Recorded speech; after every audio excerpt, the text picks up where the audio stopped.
여러분 반갑습니다. 오늘도 시대 말의 비밀인 요한계시록을 여러분과 함께 나눌 수 있게 되어서 기쁘고 감사합니다.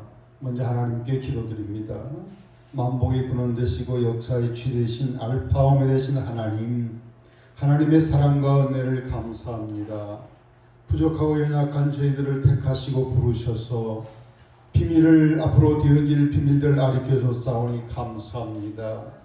사모하는 마음으로 겸손한 마음으로 말씀을 받고 이 말씀대로 지켜 행함으로 말미암아 하나님과 동행하는 이 마지막 때 사람들이 되게 하여 주시옵소서.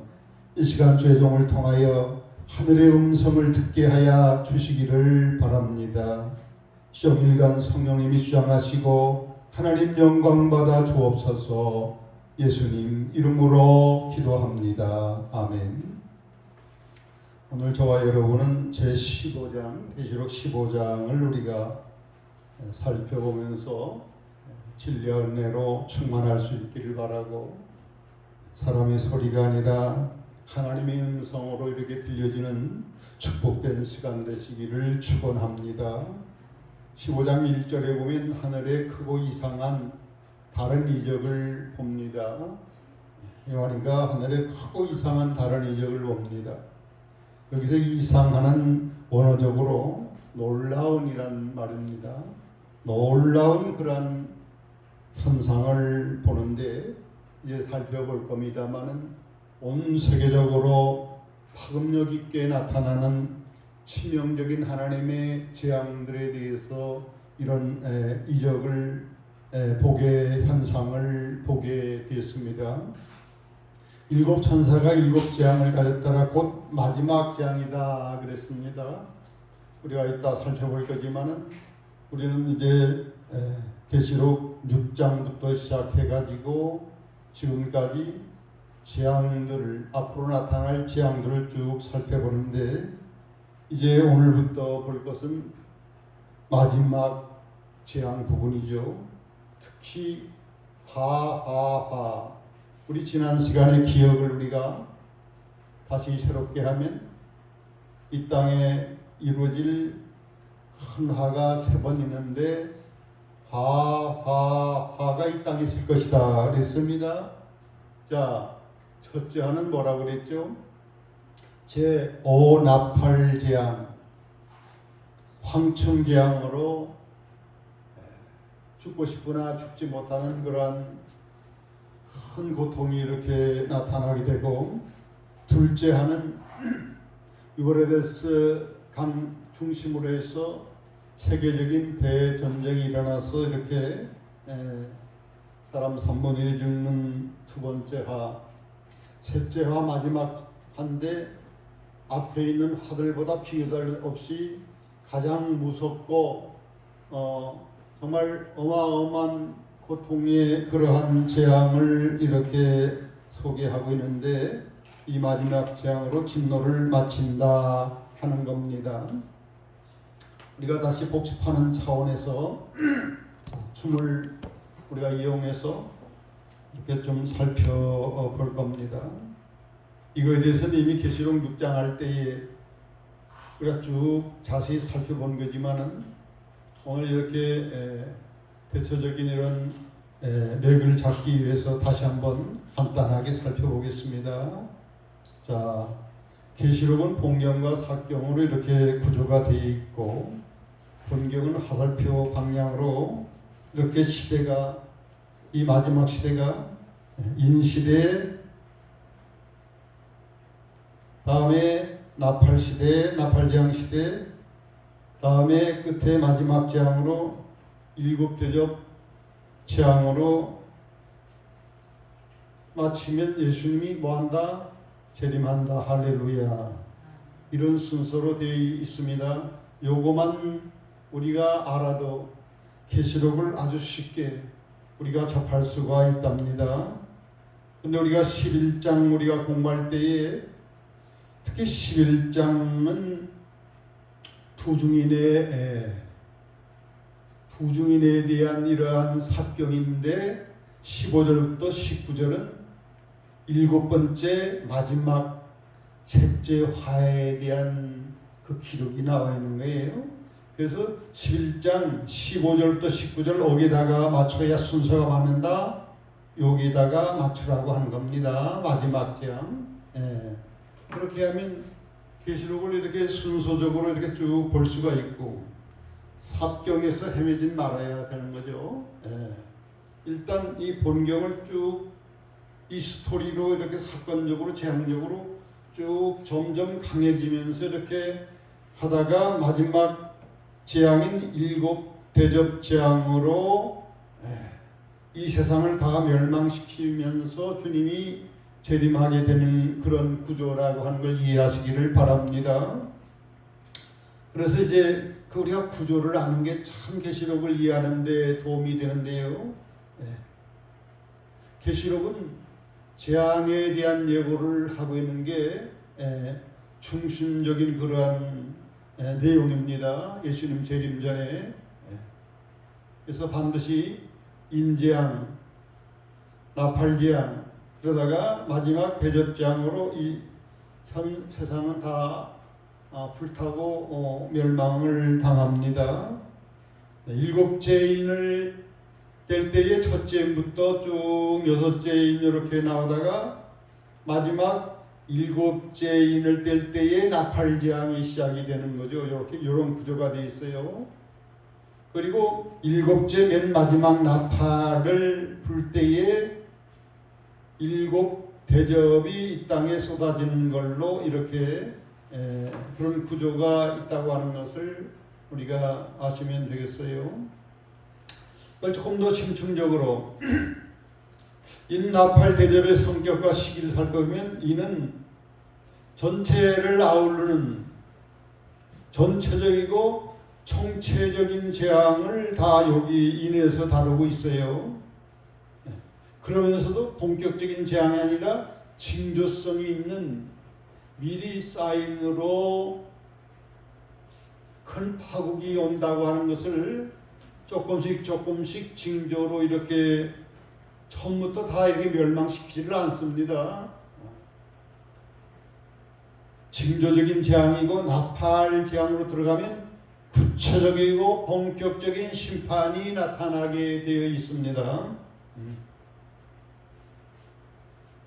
그러다가 마지막 재앙인 일곱 대접 재앙은 살아남은 것, 사람, 동물 모든 것을 망라해서 다 멸망시키는 그런 대접재앙으로 이렇게 되어 있습니다. 그래서 환난 끝에 대접재앙이 이렇게 올 것이고 그때 우리 예수님이 재림하는 걸로 되어 있어요.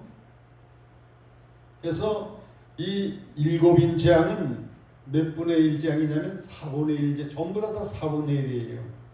흰말, 붉은말, 전쟁, 기근, 죽음, 온역 이런 것들은 대부분 이렇게 4분의 1이 망하는 걸로 되어 있어요. 그러다가 나팔재앙은 3분의 1 재앙이에요. 땅의 식물이 3분의 1이 불타합니다.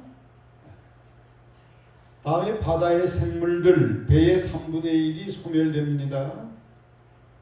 다음에 강과 물샘의 3분의 1이 쓰게 됩니다. 다음에 낮과 밤의 3분의 1이 어두워집니다.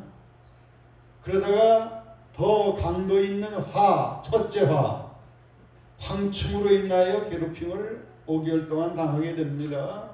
신체적으로 이렇게 정서적으로 영적으로 어마어마한 이 고통이 첫째 화에 임하고 둘째와는 큰 중동 지역을 중심으로 해서 발발한 전쟁으로 3분의 1이 죽는 어마어마한 그러한 사람들이 죽어나가게 될 것입니다. 그러나 둘째보다 더 강한 것은 오늘부터 살펴볼 마지막 재앙, 다른 말로 표현하면 일곱 대접. 요 일곱 대접의 마지막 재앙 부분은 어디에 나오느냐? 계시록 16장 다음번에 할 때에 마지막 재앙을 하나님이 어떻게 이 땅 위에 온 세상에 붓는가에 대해서는 구체적으로 다음 시간에 살펴볼 것입니다. 그래서 인재양은 4분의 1 재앙, 나팔재앙은 3분의 1 재앙하다가 마지막 7 대접, 7 나팔 재앙은 전체를 멸망시키는 재앙이다. 다시 이제 본론으로 이제 들어갑니다. 또 내가 보니 불이 섞인 유리바다 같은 것이 있고 짐승과 그의 우상과 그의 이름의 수를 이기고 벗어난 자들이 유리바다가에 서서 하나님의 검문고 가지고 하나님의 종 모세의 노래 어린 양의 노래를 부릅니다. 그래서 불이 섞인 유리바다. 우리 유리바다에 대해서 이미 공부했죠. 계시록 몇 장에 나옵니까? 하나님 보좌와 주위에 네 생물과 보좌 24 장로들이 있는 천상의 천상 온 우주의 본부인 하나님의 보좌가 있는 그 광경에 대해서 요한이 본 것이 계시록 몇 장에 나오죠? 계시록 4장에 이렇게 나옵니다. 거기 보면 하나님 보좌 앞에는 무슨 바다가 흐른다?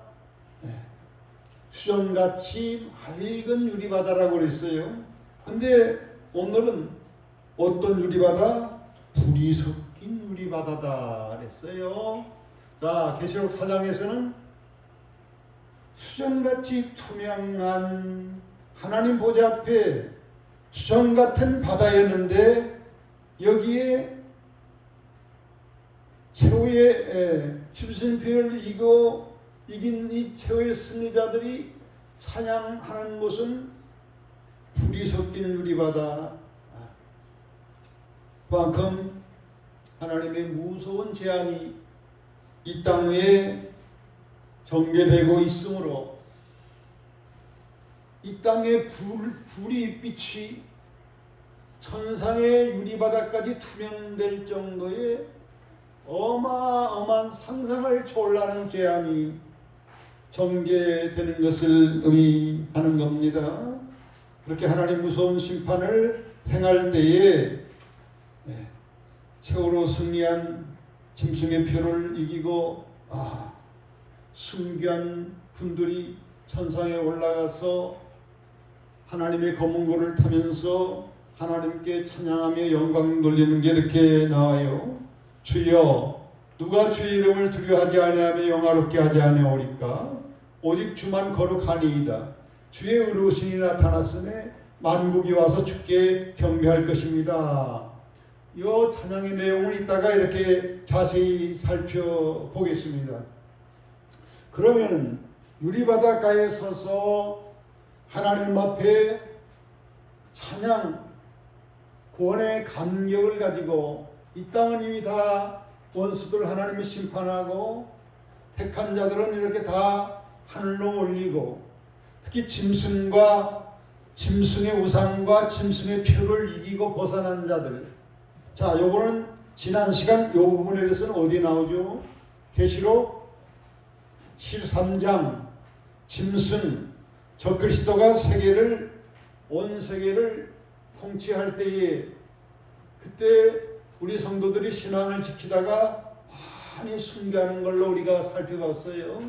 그래서 우리가 이 마지막 시대의 신앙은 끝까지 믿음을 지키는, 끝까지 인내하는 이런 신앙이 요청되고 있는데 바로 이 자들입니다.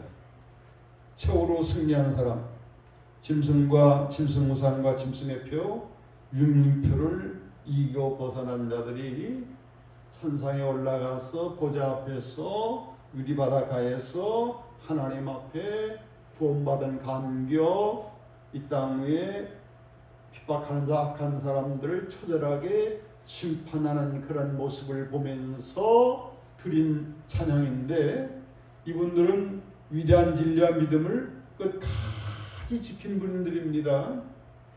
불의한 환경을 극복한 자들입니다. 육륜유표를 받지 않으면 물건을 할 수도 없고 이렇게 살 수도 없는 생존권이 완전히 박탈됩니다. 그럼에도 불구하고 이들은 극복해서 믿음을 지켜 상당히 순교한 분들입니다. 순교함으로 하나님에 대한 최고의 사랑을 유감없이 입증한 분들이죠.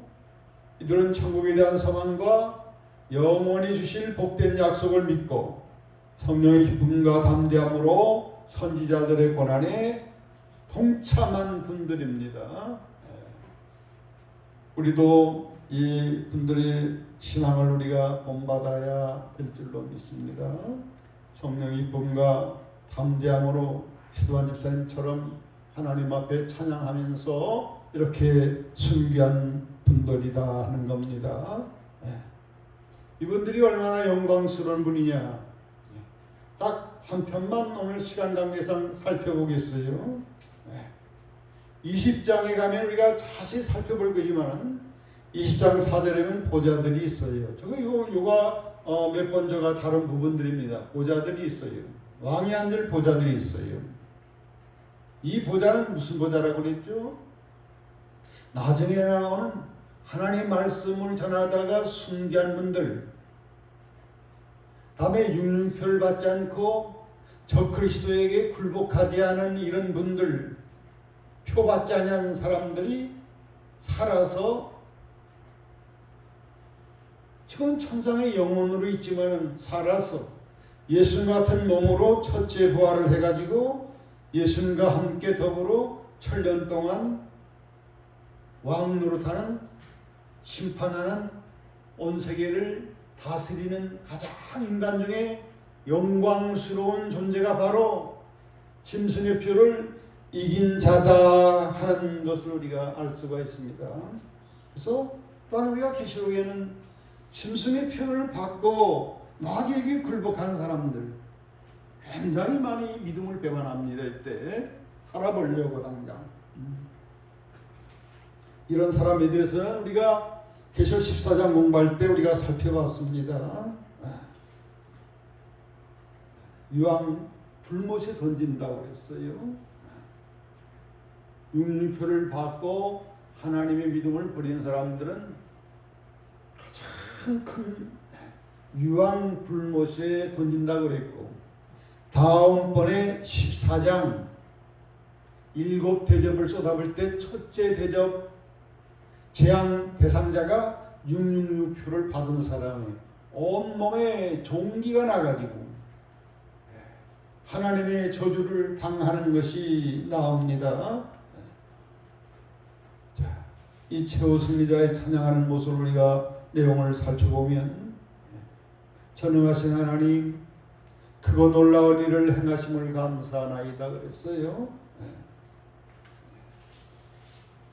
전능한 하나님 크고 놀라운 일을 이 땅에 심판하고 마지막 그 재앙들을 이렇게 쏟아부는 모습을 보면서 전능하신 하나님 크고 놀라우신 일 행하심을 찬양드립니다. 만국의 왕이시여 의롭고 참된 심판을 행하심을 감사했습니다. 우리가 심판이 없다고 하면 악이나 은이나 똑같이 이렇게 대하면 되겠습니까? 의롭고 참된 심판을 행하심을 찬양하고 그 결과 어느 누가 하나님을 두려워하지 않을 리가 있으며 영화롭게 하지 않을 자가 있으며 오직 주만 거룩하십니다. 만국이 다 하나님께 경배하게 될 것입니다 하면서 이렇게 찬양을 드리고 있는데요. 이 찬양이 누구의 노래라 그랬습니까? 누구의 노래? 모세의 노래, 또 어린 양의 노래라 그랬어요. 모세의 노래. 그러니까 우리가 구약 성경에 대한 지식이 전혀 없으면 계시록을 이해하면서 어려움이 있습니다. 그래서 여러분 성경을 부지런히 창세기부터 계시록까지 계속 읽으시기를 바랍니다. 그래 놀라운 일들이 일어나게 될 것입니다.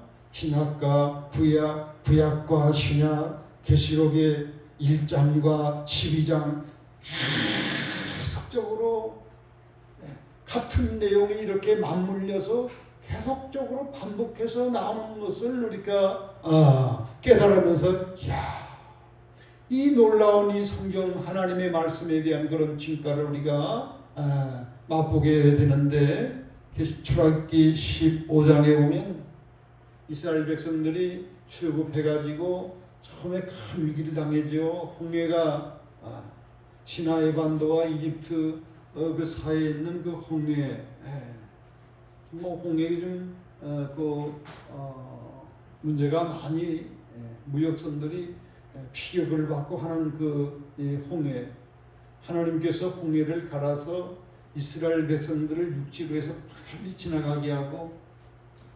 뒤쫓아와서 이 바로 왕과 군사들이, 병거들이 막 달려와서 다 죽이려고 하는데, 하나님께서 모세 보고 너 지팡이, 손에 있는 지팡이를 바다를 이렇게 가리키라 그랬습니다. 가리키니까 하나님께서 큰 바람을 일으켜 가지고 파도들을 양쪽 벽으로 다 쌓아서 육지로 만들었어요. 이 광경을 처음 한 사람들이 하나님의 전능함을 찬양하지 않을 수가 없는 거예요. 그래서 다 빠져나오니까 다음에 하나님께서 모세 보고 다시 내 손을 홍해를 다시 바다를 향하여 가리키라니까 또 하나님께서 큰 바람을 일으켜 가지고 파도로 다 길을 다 메우니까 바로와 그 많은 군사들, 군대 지휘관들이 일제히 다 물속에 들어가서 다 매장해서 죽었어요. 하나님의 그 능력을, 하나님의 특별히 택한 이스라엘 백성들을 살리시고 원수들을, 애굽 왕과 그의 병사들을, 애굽 방에 보낸 그 병사들을 몰살시킨 광경을 보고 하나님의 능력을 찬양하는 것, 전능하신 하나님, 만국의 왕. 누가 하나님을 두려워하지 않겠습니까? 하나님을 영화롭게 하지 않겠습니까? 오직 주만 거룩하고 만국이 주님께 경배해야 합니다.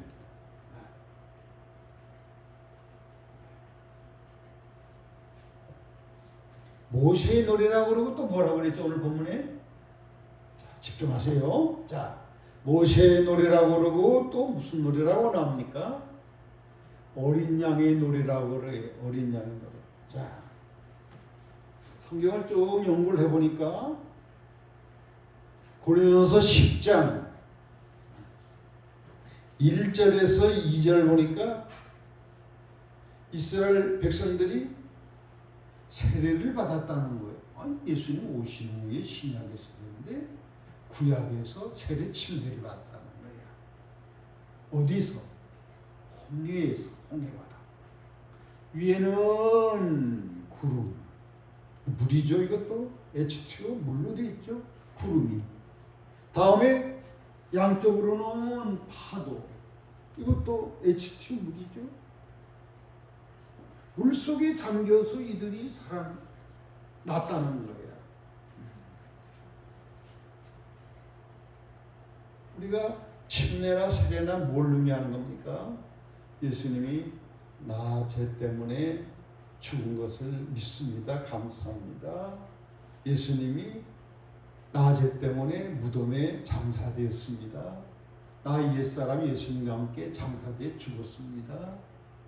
예수님이 부활은 나의 부활입니다. 물속에 나오면서 나는 이제 예수님의 생명을 받은 새 생명으로 태어난 것을 감사하면서 세례도 받고 침례를 받는단 말이죠.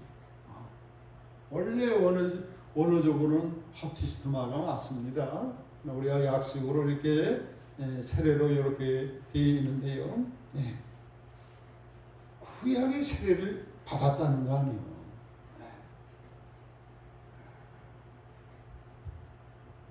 모세의 노래, 홍해에서 구원받고 원수들을 멸한 그 감격을 가지고 노래를 불렀어요. 히브리서 10장. 자, 이것도 조금만 집중합시다. 히브리에 대한 성경 지식이 있는 분들은 그걸 척하면 다 이렇게 쫙 꿰뚫을 수 있지만은 다 히브리서 성경 지식을 다 가는 건 아니에요. 히브리서가 조금 난해하지만은 굉장히 중요한 부분이 있는데 다 취급할 수 없고 히브리서 10장 9절과 20절 보면 성전이 있어요. 또 뭐가 있어요? 성막에 휘장으로 지성소로 못 들어가도록 휘막으로 탁 가려 있어요. 지성소는 아무나 들어가면 죽습니다. 하나님이 임재하는 것이기 때문에 딱 대제사장 1년에 딱 한 번만 어린 양의 피를 뿌리고 난 다음에만 들어갈 수가 있어요. 지성소 안에는 모세가 받은 십계명 하나님의 언약 돌판이 거기에 있어요.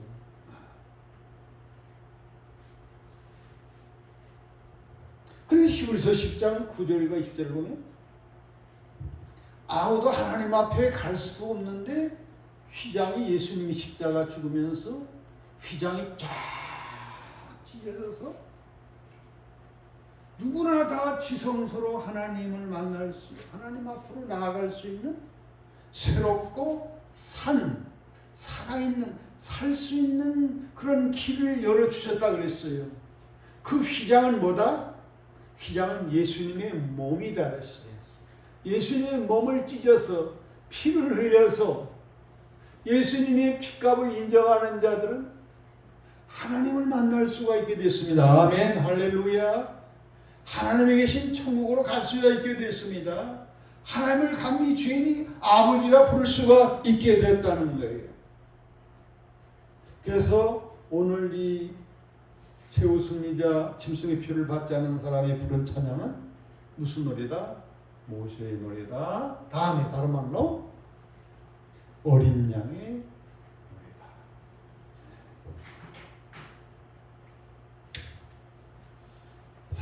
저와 여러분은 하나님을 두려워해야 합니다. 왜 하나님을 두려워해야 할까요? 하나님은 생사복을 다 주관하는 거예요. 홀로 주관하는 분이기 때문에 우리 한 치 앞을 알 수가 없어요. 우리 목숨 데려가면 그냥 우리는 가는 거예요. 하나님이 보냈고 하나님이 우리 목숨을 데려가고 하나님이 화를 주고 하나님이 재앙을 주고 하나님의 축복을 주는 거예요. 그렇기 때문에 누구를 두려워해야 되겠습니까? 하나님을 두려워해야 돼요. 왜 하나님을 두려워야 되겠습니까? 반드시 행한 대로 하나님은 심판하는 분이기 때문에 그렇습니다. 행위대로 행한 대로 당장은 하나님이 심판하지 않아요. 사랑의 하나님이기 때문에 자꾸 기다립니다. 행위를 기다리고 좀 나아지겠지 좀. 내 아들이 내 딸이 좀 나아지겠지. 그렇지만 그 행위는 반드시 행한 대로 심은 대로 반드시 심판합니다. 그래서 베드로전서 1때 보면 2장에 보면 나그네로 있을 때에 두려움으로 지내라. 행위대로 심판하시는 분을 아버지라 부르는 우리들은 이 땅에 살 때에 두려움으로 지내라 이렇게 말씀했습니다. 하나님을 두려워야 될 이유, 하나님의 눈앞에는 벌겨벗겨지지 않은 것이 없어요. 하나님은 다 아셔요. CCTV가 잡지 못하는 것도 하나님은 다 하시는 거예요. 나의 의로움, 나의 선행, 소자에게 물 한 컵 준 것까지 다 아셔요. 내가 은밀하게 지은 모든 죄들, 나쁜 생각 정확히 다 아시는 분이에요. 하나님을 두려워할 이유는 하나님의 심판은 당장도 심판하지만은 이 땅에서도 심판하지만은 영원한 복을 주시고 또 영원히 지옥에서 고통당하게 하는 분이 하나님이십니다. 하나님을 두려워하면서 우리가 하나님을 잘 사랑하고 섬길 수 있기를 축원합니다. 5절에 보면 또 인류에 내가 보니 하늘에 증거 장막 성전이 열립니다. 자, 증거 장막. 이것도 구약적인 지식을 우리가 출애굽기 레위기 지식을 우리가 있으면 참 좋겠어요. 하나님께서 광야에서 성막, 휘장, 텐트, 성전을 이렇게 모세를 통하여 짓도록 했습니다. 성소가 있고 다음에 휘장으로 가려져 있고 그 너머에는 지성소가 있는데 지성소는 뭐가 있다? 십계명 두돌판이 있는 하나님의 법궤가 있다. 하나님의 증거, 하나님의 증거 성막. 계시록 11장에서는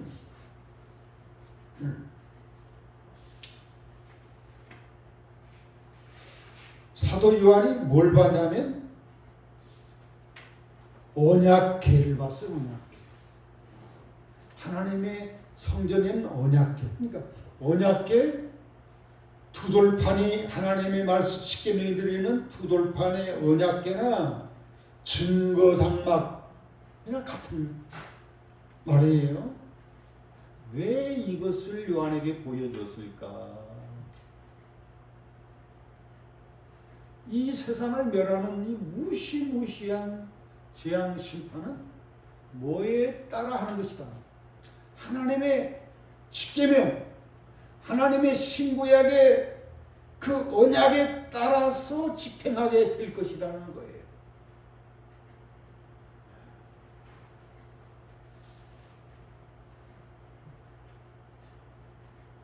일곱 재앙을 가진 일곱 천사가 성전으로부터 나와왔어. 성전으로 나왔다면서 하나님의 명을 받아서 나왔다는 겁니다. 맑고 빛난 세마포 옷을 입었습니다. 왕이 입는 세마포 옷, 제사장들이 성별된 그 옷을 입었습니다. 가슴에 금띠를 띠었습니다.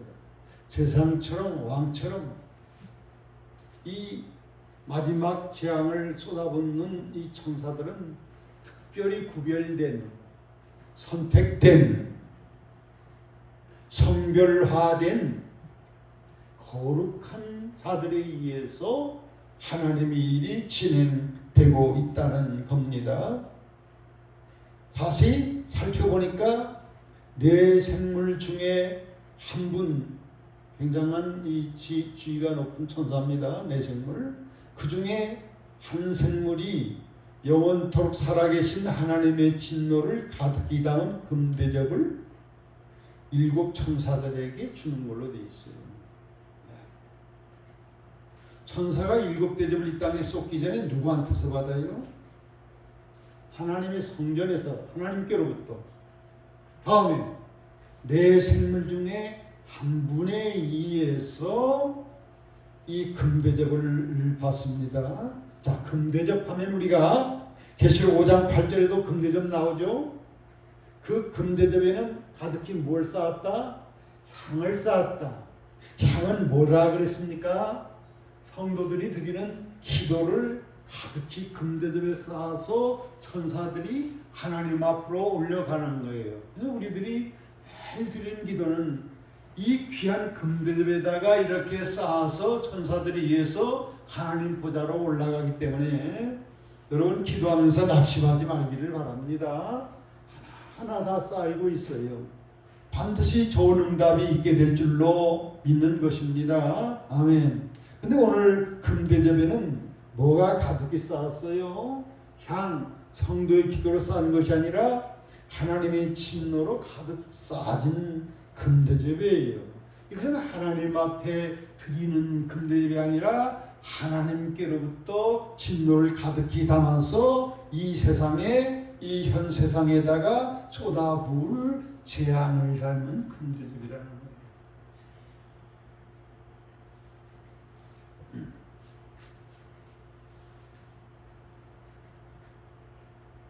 자, 끝절입니다. 8절. 계시록 중에 가장 짧은 장이 15장입니다. 하나님의 영광과 능력으로 말미암아 성전의 연기가 가득 찼어요. 하늘 보좌 성전에 연기가 가득 찼어요. 연기가 가득 찼다는 것은 연기는 출애굽기서나 이렇게 보면 하나님이 영광이 임재할 때에, 하나님이 임재할 때에 연기가 가득 차는 걸로 나옵니다. 일곱 천사의 일곱 재앙이 마치기까지 성전에 능히 들어갈 자가 없었다 그랬어요. 그러니까 이 일곱 재앙, 일곱 대접은 하나님에 의해서 이 천사를 통해서 쏟아부는 이 엄청난 재앙은 중단할 수가 없는 거예요.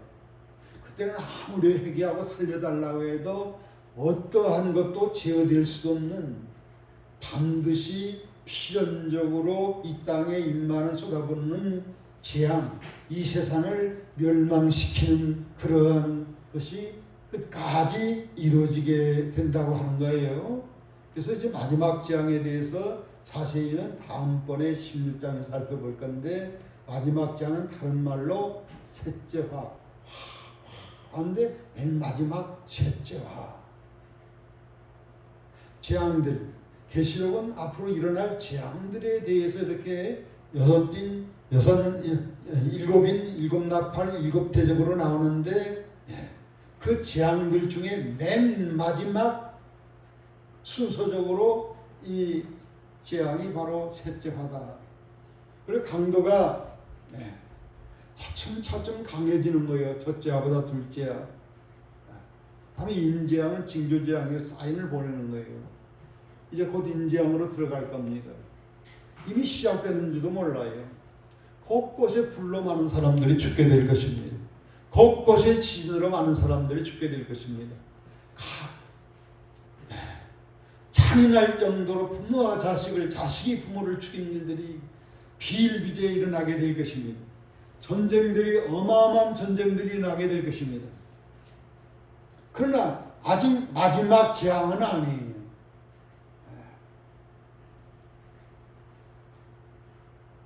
현 세상이 완전히 파멸하는 재앙이에요. 언제? 시기적으로 재림 직전에. 참 중요합니다. 그날과 그 시는 모르지만은 계시록을 충분히 알고 연구하면 눈에 이렇게 어느 정도 보이게 돼 있고 영감으로 알게 돼 있어요. 강야교회로 이렇게 가는 사람들 그냥 보통 사람들이 아니에요.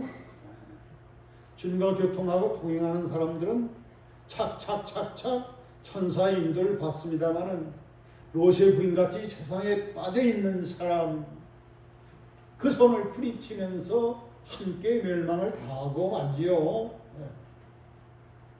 이것은 이 마지막 재앙은 필연적인, 꼭 있어야 될 필연적인 과정이다.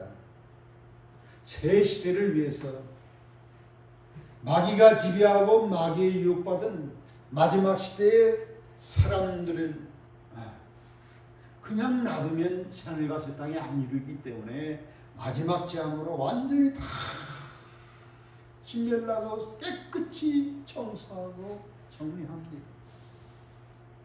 일곱 나팔, 일곱 대접으로 하나하나 하나님께서 정리해 나아가는 종이 있기 때문에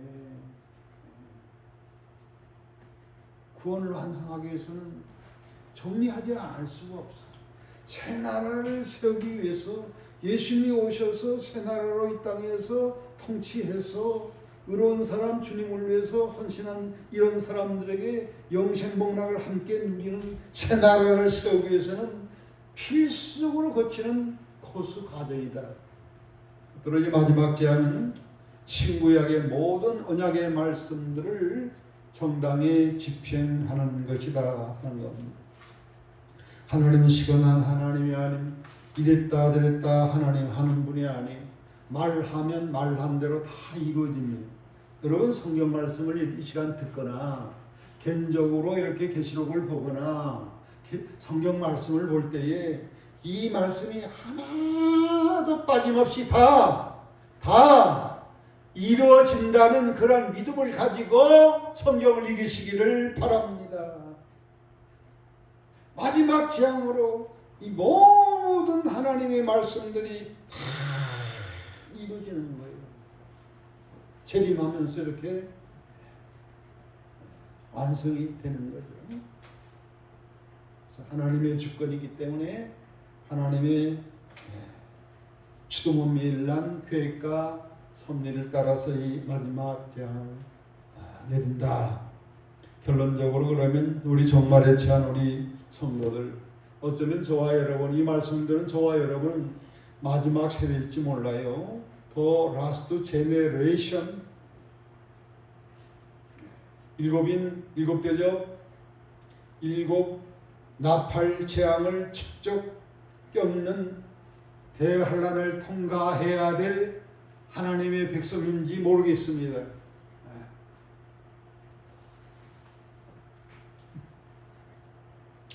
심판을 대비해요. 근신하는 생활을 해야 됩니다. 약속한 구속을 우리가 믿고 소망을 해야 됩니다. 주 예수의 오시옵소서. 오셔서 불의가 난무하는 불공평한 이 탄식 많은 이 세상 주님이 의로 통치하소서. 누구와 함께 짐승의 표를 받지 않고 순교한 분들 그 영을 먼저 살려서 부활시켜서 함께 의롭고 공평한 통치를 하는 그 세상을 우리가 소망하면서 그 나라가 이 땅에 이루어지기 위해서 날마다 기도해야 될 줄로 믿습니다. 사탄과 그의 미혹을 받은 세상 문명을 따라 살지 말아야 합니다. 거기에 빠져 한 발 빠져 살면 롯의 부인과 같이 이상 불탈 때 함께 불타게 될 것입니다. 지금은 회개할 때입니다. 진정으로 회개해요. 회개한 것만큼 열매를 맺습니다.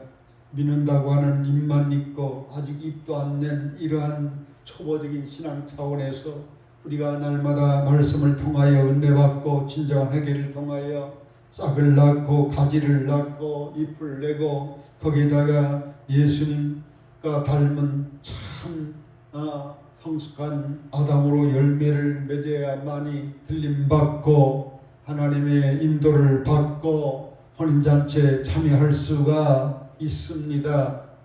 하나님을 우리는 두려워하며 합당한 영광을 돌리면서 삶을 살아야 되겠습니다. 하나님이 우리들에게 주신 그 은혜를 선마하고 헤아려 보십시오. 그 사랑만 우리가 받고 있는데 그 사랑에 우리는 보답하는 성숙한 자식들이 되어서 하나님을 두려워하는 가운데 합당한 열매를 맺고 영광 돌리는 삶을 살아야 되겠습니다.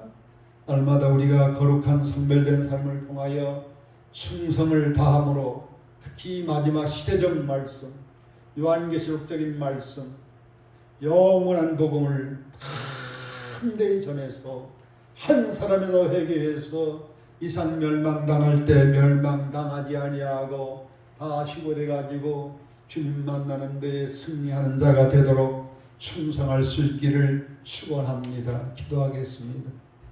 우리를 사랑하시되 끝까지 사랑하시며 어린 양 하나밖에 없는 우리 아들을 피 흘려 우리를 구원하시고 살 길을 열어주신 구원의 은총을 주신 하나님 감사하며 하나님 이제 마지막 재앙들이 쏟아지고 이제 있을 시대에 우리가 통과할 때에도 우리가 하나님 짐승의 표를 이기고 순교하여 하나님 보좌 앞에서 승리의 노래를 부른 저분들처럼 믿음의 승리자가 될 수 있도록 살게 하여 주시고 이 시대를 우리가 분별하여 때에 많은 말씀을 담대히 전함으로 우리를 통하여 주의 가정, 주위의 사람들, 많은 사람들이 구원의 아버지 대열로 나올 수 있도록 축복하여 주시옵소서.